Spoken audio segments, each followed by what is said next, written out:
Hey everybody, welcome back to another episode of Escape to the Quarter Bin. As always, I'm your host, Adrian Johnson. And on today's episode, I'm back once again, as always, with a quartet of fresh comics straight from the bin. So let's get started.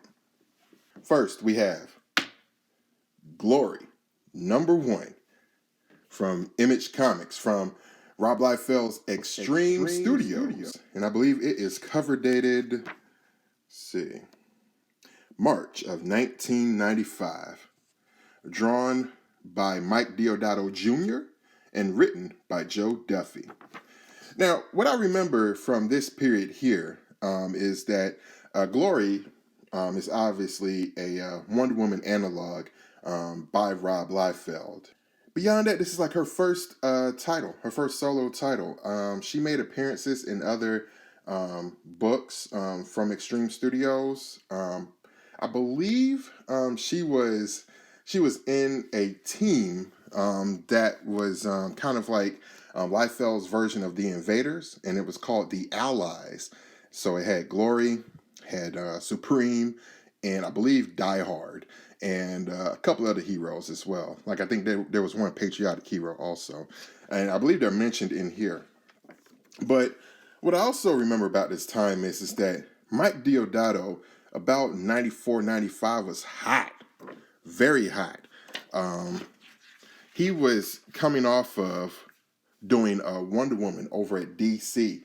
And you know, the main thing that I remember about Deodato is, okay, there we go. There's the Allies. Oh, yes. So it was Super Patriot, Die Hard, Supreme, and Glory. That's what it was. Okay. But anyway, what I remember about Deodato is that around this period of time, like I mentioned, he was coming off of doing Wonder Woman for DC. There was like about, I want to say, a year or so that he did on Wonder Woman. And the main thing that I remember about Wonder Woman is that his Wonder Woman had hair, like just long locks of hair. And that was one of his trademarks, as you can see here, you know, and especially on the cover. Like his trademark was the hair, you know what I mean? And drawing these very sexy women.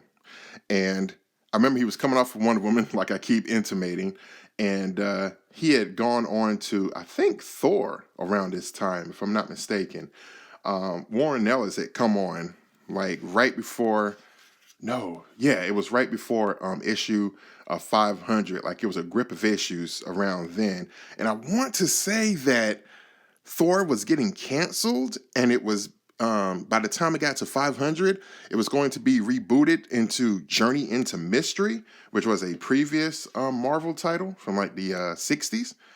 But Deodato was drawing the Thor run right on through issue 500. So he was very, very hot at this time. Very popular, breaking into the American comic scene along with his other compatriots, other Brazilian artists such as Roger Cruz, who was also getting a lot of work at this time, also through Image. I think Cruz actually drew some Youngblood issues. I want to say like later in the run,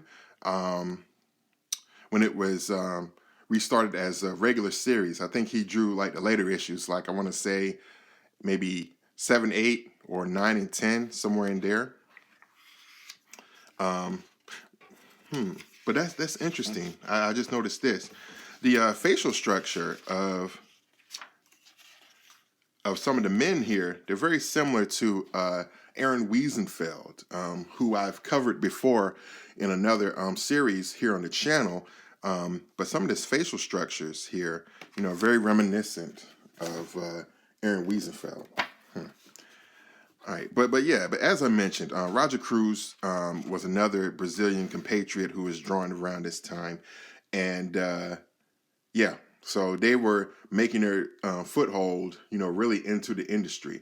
You know, not quite as much as like the Philippine invasion of the 1970s, where you had just a whole gamut, you know, of those artists, you know, coming over from, their industry to ours. But yeah, it was a pretty sizable contingent, you know.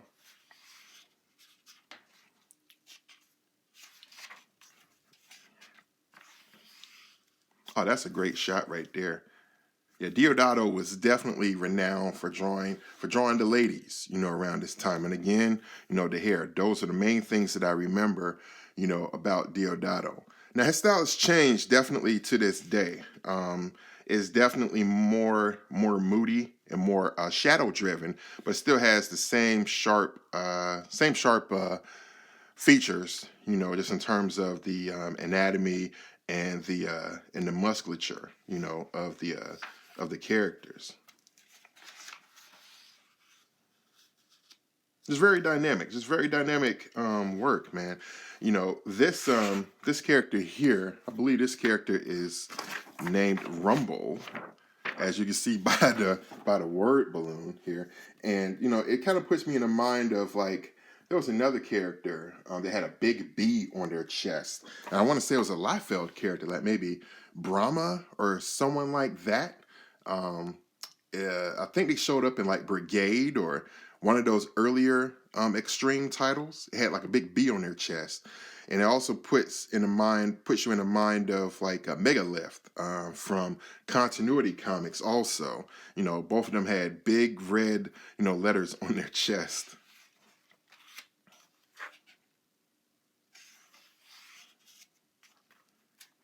I'm not sure how long this went for, and also I want to say that um, Glory ended up being written in a separate series by Alan Moore, and I think I'm remembering that right. I think Alan Moore wrote like one or two issues, and I really want to say it was drawn by Brandon Peterson.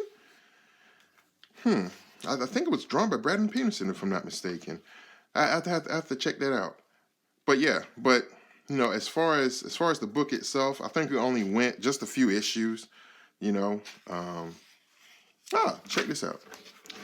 Here is a picture of Liefeld and Dan Fraga with the great Frank Miller. Looks like it was at a signing at Golden Apple. Okay, that's cool. Then here's a couple of the other extreme guys. That's Marlo Akiza and Danny Mickey. Huh. See, I love these. I love seeing these classic pictures like that. And Todd Knock. Ooh, this prophet right here. Mm. This is when Stephen Platt was really reaching the apex of his powers. When they started Prophet back up with the new number one. There's an issue of that later in the run that's like crazy. It's like crazy, man. Crazy, just inked and all bloody and violent. You know what I'm saying? It's good stuff.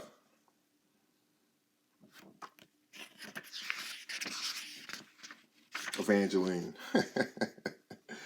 Man. The start of the bad girl trend. Next up, I have Daredevil 155. Cover dated November of 1978. And as you can tell by the exaggerated, and moody shadows and everything, it's obviously drawn by Frank Robbins and inked by Frank Springer, the two Franks, and written by Roger McKenzie. Now, at 155, this is just 3 issues prior to the other Frank coming on.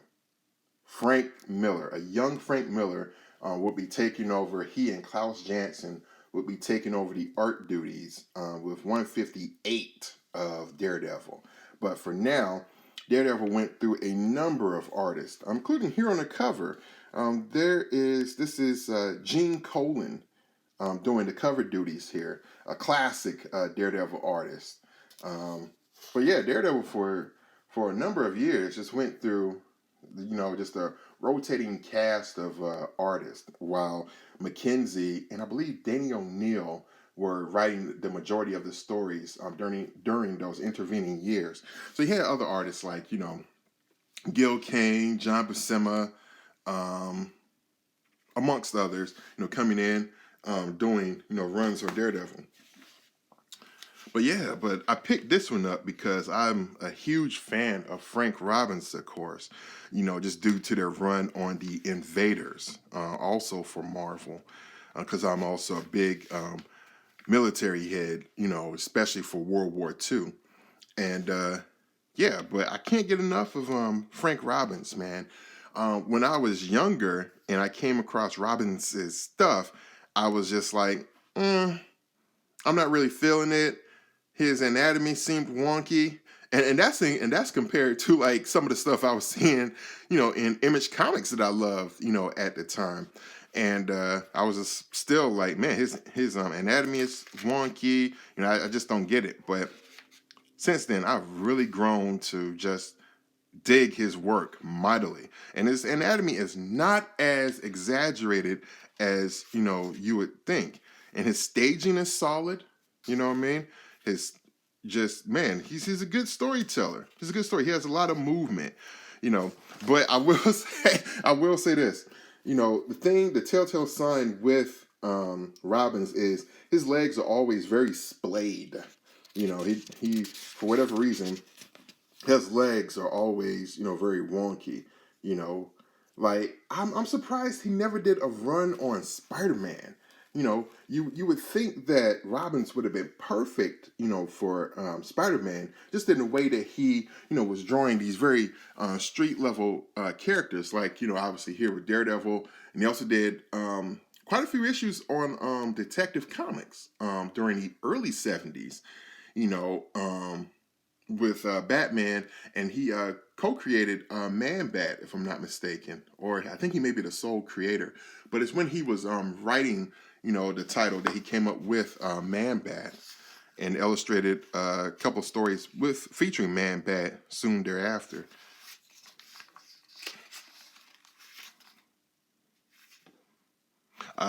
See, this guy. What is his name? Is it Deathstalker? I think. Um, but yeah, this guy ends up showing up in that first Frank Miller, Klaus Janson drawn issue with 158. Deathstalker, that's what it is right there. All right, so he ends up showing up in issue 158 once Miller and Jansen show up, and he phased himself through a tombstone. And I think that's how he died. If I'm remembering that correctly, he was fighting Daredevil, and somehow he phased himself into a tombstone. So his body was, stuck through a tombstone, and when he solidified, when he regained a corporeal form, he was just stuck, and that's how he died. An inauspicious start for young Frank Miller, to say the least.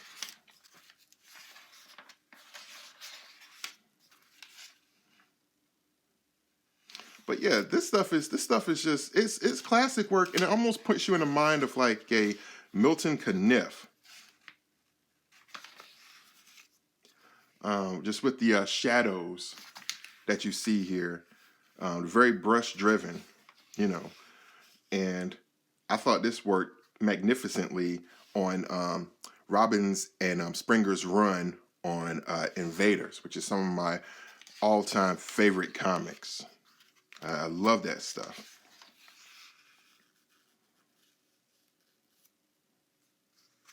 Oh wow! So as promised on the cover, here he is fighting some of the Avengers. Man, that's awesome looking. Look at that. Man, this is Beast. Man, those rich blacks. Oh man. Man, there's a nice rhythm to that 9-panel grid. Very nice, very nice. Hostess at it.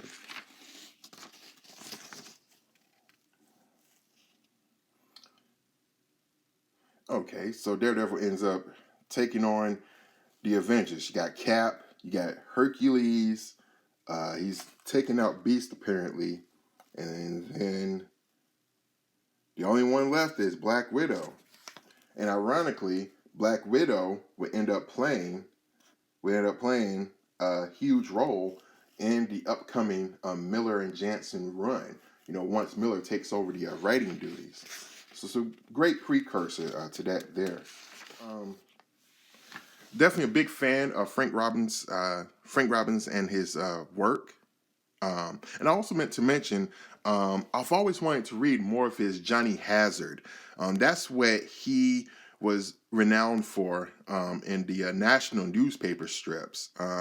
People thought that he was kind of a knockoff of Milton Caniff.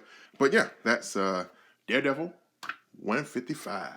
All right, next up we have Secret Invasion #1 by Brian Michael Bendis and drawn by the fantastic, one of my all-time favorites, Leinil Yu, and inked by Mark Morales, colors by Laura Martin. This is probably, this period here, as far as Leinil Yu, this is like my favorite period of his. See, it's cover dated, what is that?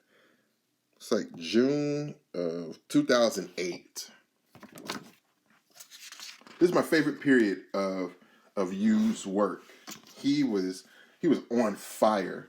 He was just coming off of his run on New Avengers back in like 2006. In fact, the events of his New Avengers run lead right into this, which is why I believe he was attached to the series as the artist. And yeah, like he rolls right into it. And the thing I liked about this period of Yu's work is that he had come up with a very commercial style. Like his style had really gotten commercial.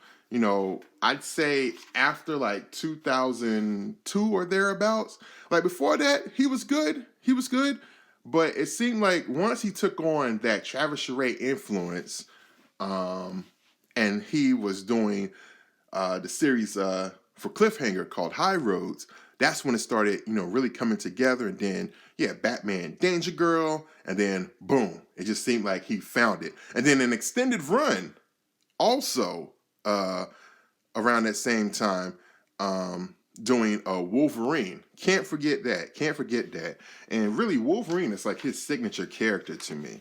That's one that's just like, man, there's a such thing as a John Byrne Wolverine. There's a such thing as a Jim Lee Wolverine, an Adam Kubert Wolverine, a Mark Silvestri Wolverine, and a Leinil Yu Wolverine, And I believe it was shortly after this that, speaking of Wolverine, that he did the Ultimate Wolverine versus Hulk miniseries with Mark Miller as well. So Leinil Yu has just been one of the most popular, artists, working today, and he still is. I mean, I always stop, what I'm doing if I see one of his images. He's primarily a cover artist, these days, and he's earned it. I mean, he's put, definitely the work in on the interiors, although I would love to see, some fresh new interiors from him, a whole mini series, if that, what I'm saying? But yeah, his stuff here, this was like, to me, where he was really reaching like the apex, of his powers, And in fact, speaking of, I met him in person for the first time this year. I saw him at this year's Heroes Con in fantastic, beautiful Charlotte, North Carolina, this past June. And finally got a chance to meet him, and I'd reminded him of a interview that I conducted, that me and my fellow podcasting buddies conducted with him several years ago. And I reminded him, of a blog that he used to have, and he instantly recognized me. So it was fantastic. It was just wonderful meeting him. Got to chat him up for briefly for just a few minutes. But yeah, he's just had the biggest smile on my face after I got a chance to finally meet Leinil.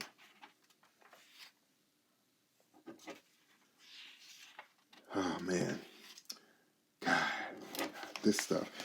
This is the stuff that I love about him. He has no qualms about getting in there and just drawing all of these multiple characters. Oh man, it looks so good with the colors, and this is what comics are about. At least superhero comics. Like, you want just well drawn, exciting, and you want all the colorful characters. It's one of the main things that really signifies what comics are all about, and just big action. That's the other thing that Leinil was really big on around this time. His staging really was like a big budget movie. You know what I'm saying? Like, oh man, like, look at this.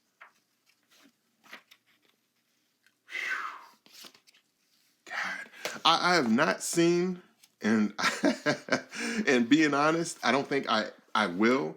I've not seen, or will I see, the Disney Plus series, Secret Invasion. So I think this is good enough for me right here. Like I said, just big action. His backgrounds are great. You got the Baxter building here. Being, it's like in some type of anti-gravity field. Is being sucked into this hole. Oh man, look at all these characters. See, there's that Wolverine I was saying.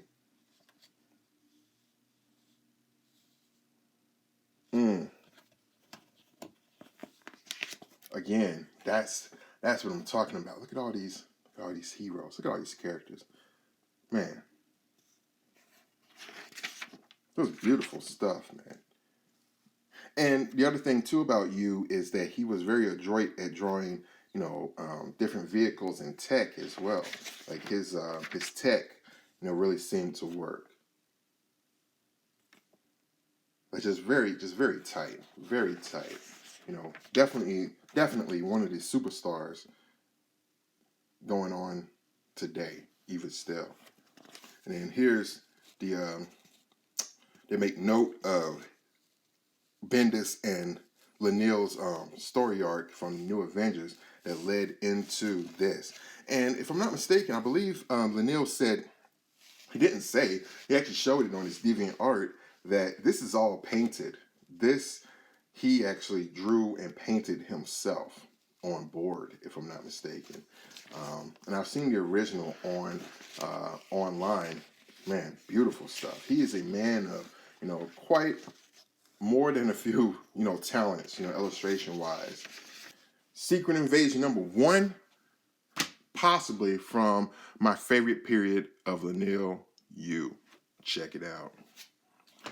All right. Lastly, I have something from across the pond, if you will, going westward, to the Pacific Ocean, across the Pacific Ocean. This is from 1995. Sanctuary. This is issue 2 of part 3. Now, Sanctuary was a book that I had gotten a long time ago. I want to say in my late teens, because I was definitely getting into manga, and Sanctuary got me because of these right here, these graphic novels. They were releasing Viz Comics was releasing these graphic novels, and they were starting to get big around this time, around like the mid '90s. They were starting to get very popular, or at least gaining a foothold, I should say. They weren't quite as ubiquitous as they are today, just being in all sorts of bookstores and whatnot. But Viz was definitely one of the front runners, probably followed closely by Dark Horse and Eclipse Comics in terms of bringing those manga over here. And one of the standouts, that seemed very much accessible to American audiences was the work of Ryoichi Ikegami. The story for Sanctuary is by Fumimura. But it's Ikegami that was actually quite a name already, in comic circles, even here in America. He had done, he had started in Japan illustrating there, and American audiences were kind of exposed to, like, he had done a Spider-Man series, over in Japan. Very much different from what was over here, of course, but it did not look quite like his style here. This style that he was known for, fans started getting a taste of it. I want to say with once the Psychic Girl started being translated and printed over here by Viz. So you had, and I think the Psychic Girl, that was done by, it was first brought over by Eclipse Comics, if I'm not mistaken. It was in their run with, no, I don't think Eclipse did Area 88, but I definitely know that they translated the Psychic Girl and brought that over here. And then once it started gaining a foothold, the next big series that you saw from Ikegami translated over here is Crying Freeman, which was which was kind of one of my very, very first forays into more mature, type of comics work, just in terms of there was some nudity in there, more violence, but in spite of those period, points, it was definitely the illustration. The illustration is what did it, and it's funny because Ikegami, he's known for this very realistic style, but somehow, even with that, it still has the appeal of his manga work. It still has the appeal of manga work in general, just in terms of very realistic backgrounds.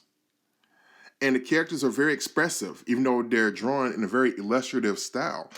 And I believe there's a documentary that I saw on YouTube that mentioned that, in which Ikegami himself mentioned that he was influenced by, definitely Neil Adams. And you can see it. It's prevalent, and we don't think about that just as, these comics were being imported over here, comics back then were being imported overseas as well, to other continents.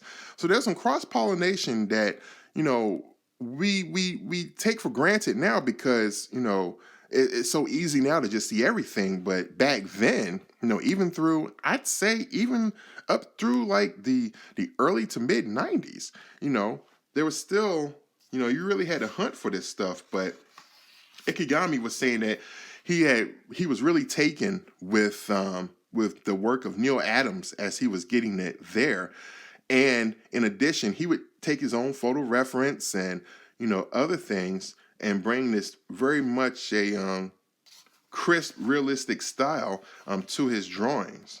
The documentary that I'd seen, it was part of a series.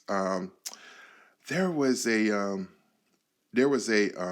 manga artist, I believe it's Urasawa, who was conducting, these interviews of his fellow manga creators. And I forget the title of the series, but you can search it up online and it should come right up on YouTube.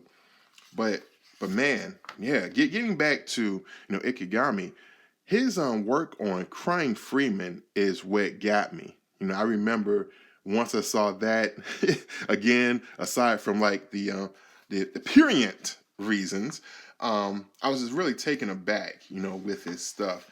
In particular, these illustrations like this. I mean, look at this crosshatching here.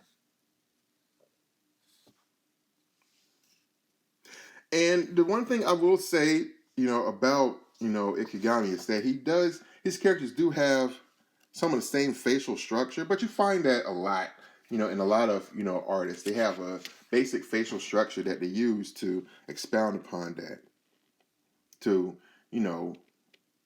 They have a formula, if you will, to their work. But I remember collecting the graphic novels of these. Man, God, beautiful. Sheesh.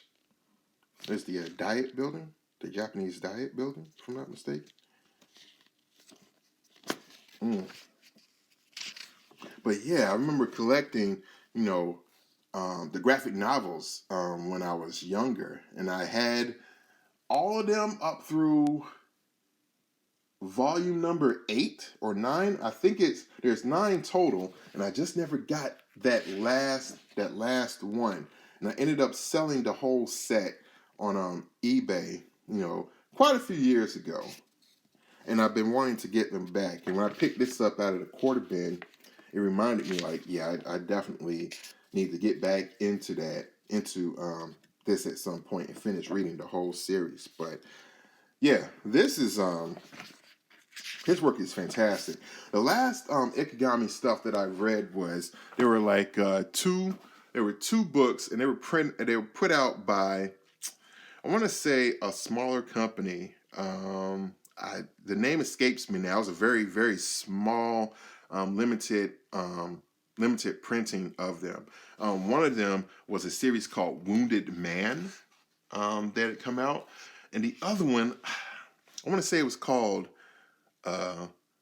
maybe Cursed or something like that. It was a one-word title, but those two were put out by the same company, and I remember, really enjoying those, the paperbacks that I got of those.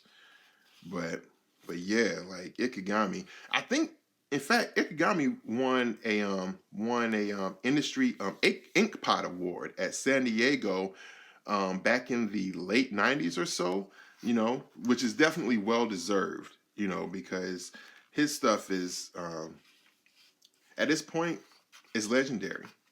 At this point, he's one of the all-time greats that does not get mentioned really enough, So all I gotta say is definitely check out, any of his work, when you get a chance. But in particular, check out his work from like the mid 80s and coming forward if you want this type of style here. So cool. And like I was mentioning about Viz, here's a lineup of the titles that they have. So you do have like Crying Freeman. Is Mighty Sucky Girl on here? Maybe they hadn't brought it over yet? I guess not. I guess that was still under license with Eclipse, and maybe Viz hadn't got it yet. But yeah, definitely, you had Sanctuary and his Crying Freeman, over here. But yeah, check it out. That's Sanctuary. So look, guys, that's all I have time for. I appreciate you guys checking me out once again here on Escape to the Quarter Bin. As always, I am your host, Adrian Johnson.